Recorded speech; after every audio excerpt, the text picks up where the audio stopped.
अगर पैसे लाने की इतनी हिम्मत है तो कर्जा क्यों लिया? तो ये ऐसे क्वेश्चन है समाज में जिसका जवाब उनको देना पड़ेगा।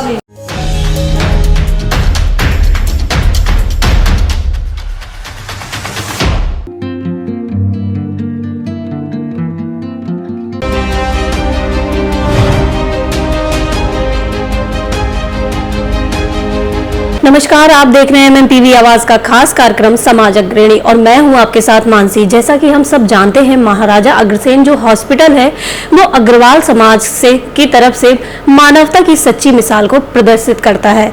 जैसे कि हम सब ये भी जानते हैं कि महाराजा जो अग्रसेन हॉस्पिटल के चैरिटेबल ट्रस्ट के चुनाव होने जा रहे थे वो आशंकाओं में थे, पर कहते हैं आशंकाओं का समापन हुआ और चुनाव का होना तय हुआ। और आज हमारे साथ हैं महाराजा अग्रसेन हॉस्पिटल के चैरिटेबल ट्रस्ट के चुनाव के प्रधान पद के उम्मीदवार अशोक गुप्ता जी। तो आइए उनकी आपकी मुलाकात कराते हैं उनसे, जो कि कई सारे धार्मिक संस्थानों में भी अग्रणी है। सर, सबसे पहले बहुत बहुत स्वागत है आपका।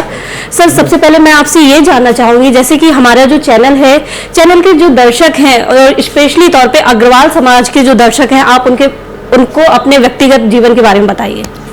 सबसे पहले तो मैं सभी अग्रवाल समाज के हर अगर बंधु का हार्दिक स्वागत अभिनंदन करता हूं। सभी को होली की हार्दिक शुभकामनाएं देता हूं। जहां तक आपने मेरे सामाजिक जीवन की बात की, मेरा करीब 35 वर्षों का सामाजिक जीवन का इतिहास है जी।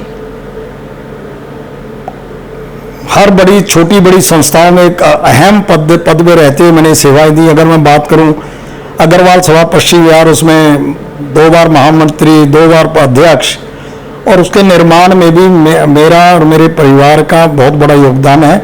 उसके बाद चाहे हरियाणा मैत्री संघ, आपने देखा होगा हरियाणा मैत्री भवन, उसका भी मुझे अध्यक्ष पद पे दायित्व दिया।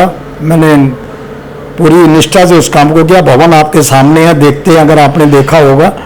उसके बाद बहुत सी संस्थाओं में हमने काम किया, हरिद्वार से लेके वृंदावन, खाटू जी और वर्तमान में सालासर जी, हर जगह हमारे सुखधाम भवन है।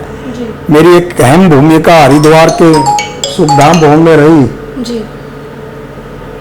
और वर्तमान में उससे पूर्व मैंने वृंदावन में बहुत बड़ा सुखधाम भवन के नाम से एक भवन है, आप जानते होंगे, 2200 गज में निर्माण किया है। और उसके बाद हमारा एक गौशाला है, रिजोर्ट है, सारी चीज़ें हमारे पास है, बहुत अच्छे स्थान वो रखती हैं। और अब वर्तमान में सामाजिक सेवा की अगर आप बात करें, मैं सालासर धाम में सुखधाम रिजोर्ट आश्रम के नाम से भी एक रिजोर्ट हमारा निर्माणाधीन है, जिसका कार्य मेरे ही देखरेख में हो रहा है। और संस्थाओं से बहुत सी संस्थाएं, अग्रवाल समाज की बालाजी नेचुरोपैथी है, या ऐसी बहुत सी संस्थाएं हैं जहां मेरा प्रत्यक्ष रूप से मेरा लगाव है। मेंबर कंट्रोल बोर्ड हूँ, और भी बहुत सी, अब मेरे को एकदम तो याद नहीं आएंगी, मैं आपको क्या बताऊँ। लेकिन मेरा सामाजिक जीवन 35 वर्षों का मेरा इतिहास है। मेरा जीवन इसी काम में लगा है। और यहाँ जहाँ तक महाराजा का हॉस्पिटल का सवाल है, मैं यहाँ पर 19 से 98 से सक्रिय हूँ। मैं चुनाव के माध्यम से 5 बार चुना हूँ, कोषाध्यक्ष, 2 बार महामंत्री, 2 बार मेंबर कंट्रोलर। वर्तमान में मैं अध्यक्ष हूँ यहाँ का, जो कि मुझे पिछली बार निर्विरोध समाज ने निर्वाचित किया, और अब मैं चुनाव लड़ रहा हूँ अध्यक्ष पद पे। तो एक बहुत बड़ा इतिहास है इस हॉस्पिटल की सेवा मेरा, जो अगर आप समझेंगे, अगर मैं यहाँ की बात करूँ, आप और संस्था छोड़ के, तो वर्तमान में मैं 3 साल से अध्यक्ष हूँ। और ये 3 साल का मेरा जो जीवन है, मेरी कार्यशैली है, सब लोग अच्छी तरह परिचित है। कोरोना काल चला गया 2 साल, उसमें मैंने नित्य यहाँ सुबह आता है, शाम को जाता था। लोन की बात करूँ, आपको मालूम है 61 करोड़ रुपए का लोन मुझे मिला था, जो संस्था पे था बादरगढ़ पुजर का। वो मेरे द्वारा, मेरी टीम के द्वारा वो लोन को हमने उतारा, ब्याज सहित 70 करोड़ रुपए की राशि हमने अदा की। अब हम बिल्कुल कर्ज मुक्त हैं, कोई पैसा हमें किसी का नहीं देना। जो बिल्डिंग ठेकेदार थे बादरगढ़ प्रोजेक्ट के, उनका भी 28.5 करोड़ रुपए करीब एक बिल पेंडिंग थे, जो कि हमने 20 करोड़ 61 लाख में सेटल किया, और 20 करोड़ रुपए हमने उनको दे दिए। और अभी सिर्फ 50-60 लाख रुपए देने, वो भी जल्द दे दिए जाएंगे। कहने का भाव ये है, इन सब बातों को देखें, मैं पूरी तरह, मेरा जीवन हॉस्पिटल को समर्पित है, ट्रस्ट को समर्पित है। मेरे लिए ट्रस्ट मेरी माँ बाप के बराबर है। मैं यहाँ जितना समय देता हूँ ट्रस्ट के हित में, हॉस्पिटल के हित में काम किए हैं, और यही भावना लेके मैं आगे चल रहा हूँ। कि भाई अभी जो मुझे 3 साल का अवसर मिलना चाहिए, जो मुझे नहीं दिया जा रहा, इसीलिए मैं चुनाव मैदान में, मेरे साथी मेरे साथ। सर अब हम बात करेंगे, जैसे जो आपकी टीम है, हॉस्पिटल समर्पित टीम, कुछ ही सीटों पर चुनाव लड़ रही है, सभी सीटों पर चुनाव नहीं लड़ रही है, तो इसके पीछे क्या कारण है? देखिए, चुनाव तो हमारे ग्रुप में 28 कैंडिडेट थे मेरे साथ। जी जी डॉक्टर नंद किशोर गर्ग जी मेरे बड़े भाई हैं, मेरे मार्गदर्शक हैं, मेरे आदरणीय हैं। जी जी उन्होंने मुझे सुझाव दिया कि भाई आप ये जो दूसरी टीम ने 150 करोड़ रुपए की घोषणा की है, उनसे उनको लिखो एक अंडरटेकिंग लो, जी जी और वो भी पैसा समाज में लाके देंगे। मैंने कहा ठीक है भाई साहब, आपने जैसे आदेश है मैं करता, मैंने लिख दिया, उनको भी कॉपी भेज दी।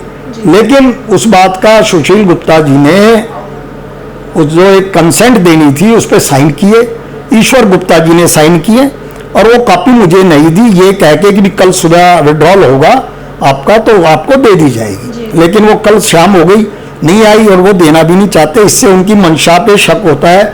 जो लोग घोषणाएं करते हैं अब हम 150 करोड़ ला देंगे, मैं ये आपके माध्यम से उनसे जानना चाहता हूं, मेरे से पूर्व 2017 से 2019 2 साल उन्होंने ओसी अप्लाई किया हरियाणा गवर्नमेंट में, वो क्यों नहीं लिया? क्योंकि पैसे नहीं थे। अगर आज ये 150 करोड़ रुपए देने वाले हैं समाज को, तो उन 2 वर्षों में पैसे लाके वो काम क्यों नहीं कराया? दूसरा, कर्जा क्यों लिया? अगर पैसे लाने की इतनी हिम्मत है तो कर्जा क्यों लिया? तो ये ऐसे क्वेश्चन है समाज में जिसका जवाब उनको देना पड़ेगा, और हर ट्रस्टी समाज में चाह रहा भी जवाब दिया जाए, और मैं उसके लिए पूरी तरह कार्यरत हूँ। आगे जो भी काम होंगे, मैं किसी से अपनी टीम में कोई डोनेशन तय नहीं करता, मैं कोई कुछ नहीं करता। मैं यहाँ के काम और बादल काम कराने में पूरी तरह सक्षम हूँ, और मैं उनको कराने का वायदा समाज से करता हूँ। सर अब हम बात करेंगे, जैसे आशंकाएं चल रही थी कि चुनाव होना टल जाएगा, पर आपके प्रधान पद पर खड़े होने के फैसले ने चुनाव को निश्चित कर दिया है, तो इसके बारे में बताएं, और आपके चुनाव लड़ने के फैसले के बारे में बताएं। इस कार्यक्रम के प्रायोजक हैं Bharat test house private limited, Aramya jewels, eternal solution,